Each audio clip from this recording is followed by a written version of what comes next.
आज का हमारा टॉपिक है orbit of the earth. Orbit का अर्थ क्या होता है? ऑर्बिट का अर्थ होता है कक्षाएं। ऑर्बिट को दो प्रकार में विभक्त किया गया है। इसके दो टाइप हैं। एक ऑर्बिट होता है शेप के आधार पर, शेप के आधार पर ऑर्बिट होते हैं। दूसरा ऑर्बिट होता है एल्टीट्यूड के आधार पर।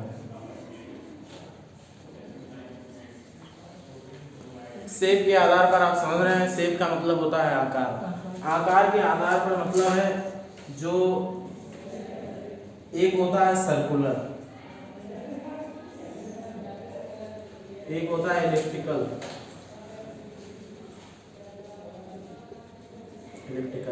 सर्कुलर का मतलब होता है वृत्ताकार और इलिप्टिकल का मतलब होता है दीर्घवृत्ताकार। दीर्घवृत्ताकार का मतलब होता है वो वृत्त के आकार में होता है, लेकिन वो कहीं ना कहीं ओवल की तरीके से बनता है, वो दीर्घवृत्ताकार इलिप्टिकल। उसके बाद एल्टीट्यूड के हिसाब से तीन प्रकार के ऑर्बिट होते हैं। वैसे ऑर्बिट तो कई प्रकार के होते हैं, लेकिन उनको तीन भागों में बांटा गया है। पहला होता है लियो, एलियो। दूसरा होता है एमियो और तीसरा होता है एचईओ। एलियो का फुल फॉर्म होता है लो अर्थ ऑर्बिट और एमियो का फुल फॉर्म होता है मीडियम अर्थ ऑर्बिट और एचईओ का फुल फॉर्म होता है हाई अर्थ ऑर्बिट। एलियो की एक सीमा होती है। एलियो की सीमा होती है जैसे ये हमारी पृथ्वी। पृथ्वी से अगर हम 100 किलोमीटर तक ऊपर चलते हैं तो एक मतलब एक रेखा, मतलब जो काल्पनिक रेखा है, कार्बन रेखा, इसको मतलब इसलिए बनाई गई कि पृथ्वी के वायुमंडल को ये मतलब पूरी तरीके से अलग करता है पूरे ब्रह्मांड से। पृथ्वी के वायुमंडल को विभाजित किया गया, मतलब 100 किलोमीटर के बाद वो ब्रह्मांड के दूसरे वायुमंडल में पहुंच जाता है, पृथ्वी के वायुमंडल से बाहर हो जाता है। 100 मीटर के बाद 160 किलोमीटर 160 किलोमीटर पर एलियो की सीमा शुरू हो जाती है। 160 किलोमीटर से लेकर 2000 किलोमीटर तक एलियो ही रहता है। एलियो लो अर्थ ऑर्बिट, इसको जो 160 किलोमीटर से 2000 किलोमीटर की ऊंचाई पर होते हैं उसको एलियो बोलते हैं।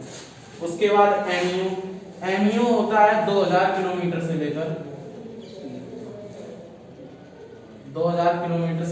35,786 किलोमीटर तक।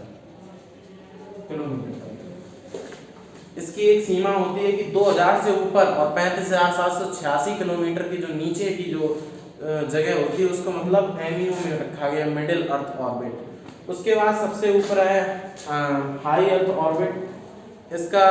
इसका जो है वो 35,786 से ऊपर एबव में रखा जाता है। इसमें आपने ये पढ़ा होगा जियो स्टेशनरी सैटेलाइट्स, एक आपने पढ़ा होगा पोलर सैटेलाइट्स। सैटेलाइट्स दो प्रकार की होती हैं, एक पोलर सैटेलाइट और एक जियो स्टेशनरी सैटेलाइट। लेकिन कभी आपने ये सोचा है कि जो इस पथ पर सैटेलाइट घूमती हैं, इस ऑर्बिट का क्या नाम होता है? इस ऑर्बिट का नाम होता है मोनलिया।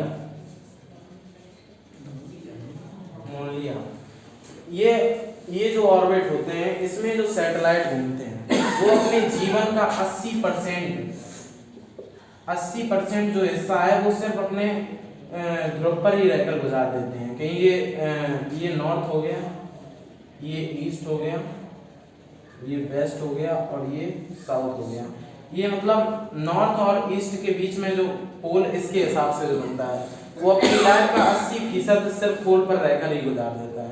और इसका एक समय होता है कि ये 12 घंटे में चक्कर लगाता है।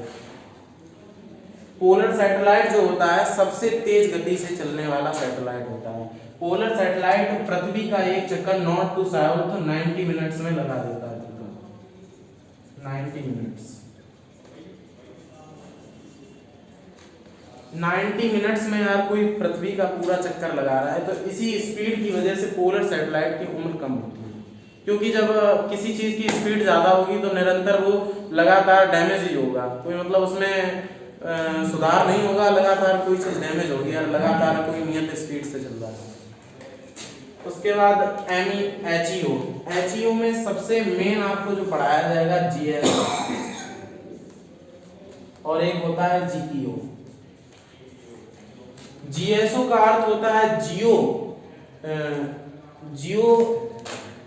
जियो स्टेशनरी अर्थ ऑर्बिट, जीईओ का फुल फॉर्म होता है, और इसका होता है जियो साइनोक्रोनस ऑर्बिट। साइनोक्रोनस एक नया शब्द जो आप लोगों ने अभी तक नहीं पढ़ा होगा। साइनोक्रोनस का मतलब होता है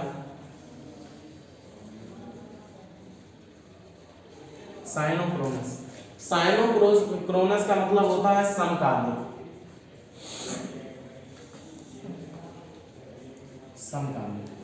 समकालिक का मतलब है, अरे ये पृथ्वी है, कोई ऑब्जेक्ट दो छोटा सा, कोई दूसरा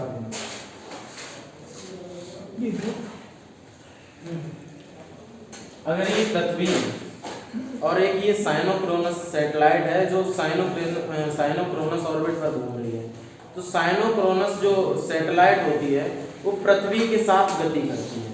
अगर इस जगह पे वो अपनी ऑर्बिट पर प्रक्षेपित कर दिया गया तो पृथ्वी के साथ घूमेगी, जैसे पृथ्वी अपनी घूर्णन गति ऐसे करती है तो उसी के साथ रहेगी।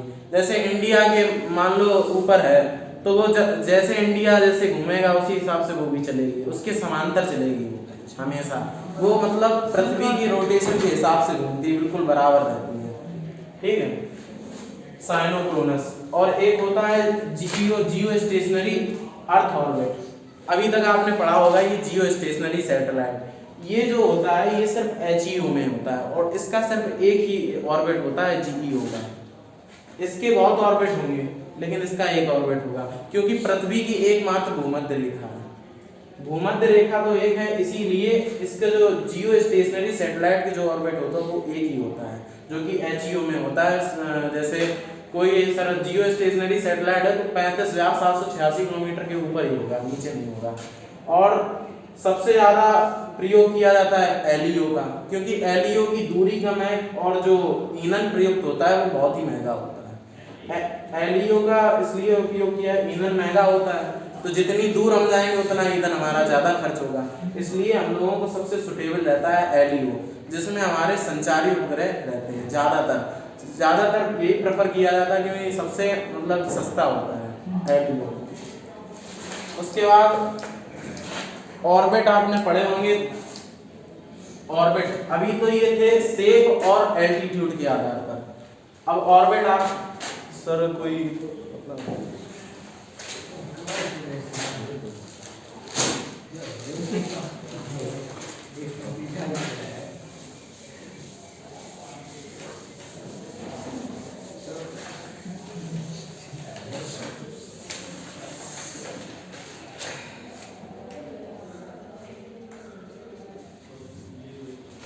अब ऑर्बिट आप पढ़िए 3 प्रकार के।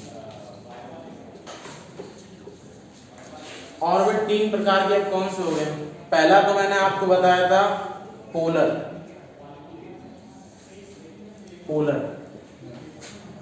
का मतलब है जो ध्रुव से ध्रुव तक।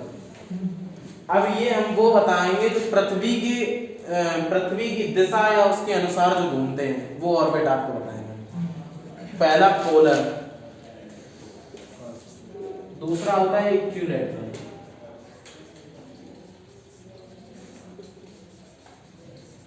और तीसरा होता है इंक्लाइंड।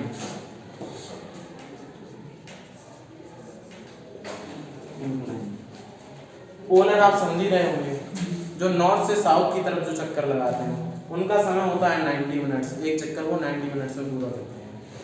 इक्विलैटरल का मतलब है इक्वेटर लाइन, जैसे हमारी भूमध्य रेखा है, जो जियो स्टेशनरी सैटेलाइट होती हैं वो इक्विलैटरल में आती हैं। और तीसरा होता है इंक्लाइंड। इंक्लाइंड सबसे मेन होता है, क्योंकि ये तो आपने खूब पढ़ी होंगी, मतलब ये तो बेसिक में ही पढ़ा दी जाएंगे आपको। इंक्लाइंड जो होता है, जो हमने आपको अभी बताया था मोनलिया ऑर्बिट, इसी को इंक्लाइंड ऑर्बिट बोलते हैं, क्योंकि ये झुका हुआ होता है। और इसका जैसे क्वेश्चन आता है कि इसका जो झुकाव होता है, जैसे इक्विलेटरल का 0 डिग्री बिल्कुल सीधा होता है, 180 डिग्री मान लो, 0 डिग्री वही हो जाता है। उसके बाद आपको पूछा है पोलर सैटेलाइट का 90 डिग्री, क्योंकि वो नॉर्थ टू साउथ घूमता है 90 डिग्री। लेकिन जो इंक्लाइंड सैटेलाइट्स होते हैं, ऑर्बिट होते हैं, जो उनके सैटेलाइट होते हैं, वो लगभग 65 डिग्री पे चलते हैं, 65 डिग्री पे। और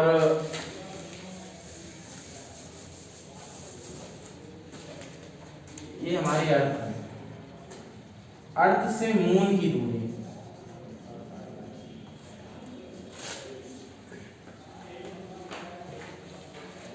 मून की दूरी जब सर्वाधिक होती है,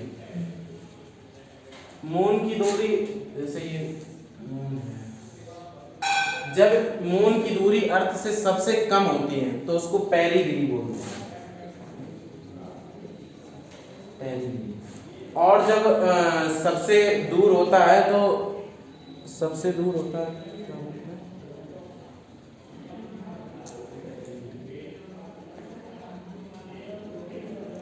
अपोजी, अपोजी, अपोजी बोलते हैं। मून जब पृथ्वी से सबसे दूर होता है तो उसको अपोजी बोलते हैं, क्योंकि ये मैंने इसलिए बताया क्योंकि ये भी एक उपग्रह है, ये प्राकृतिक और जो अभी बता रहे थे ये सब आर्टिफिशियल है। बस ये ऑर्बिट जो है ये तो पहले से है अर्थ के पास। ये जब मून पृथ्वी से सबसे दूर होता है तो अपोजी बोलते हैं, और जब सबसे पास होता है तो पेरिगेली बोलते हैं। बस यही है।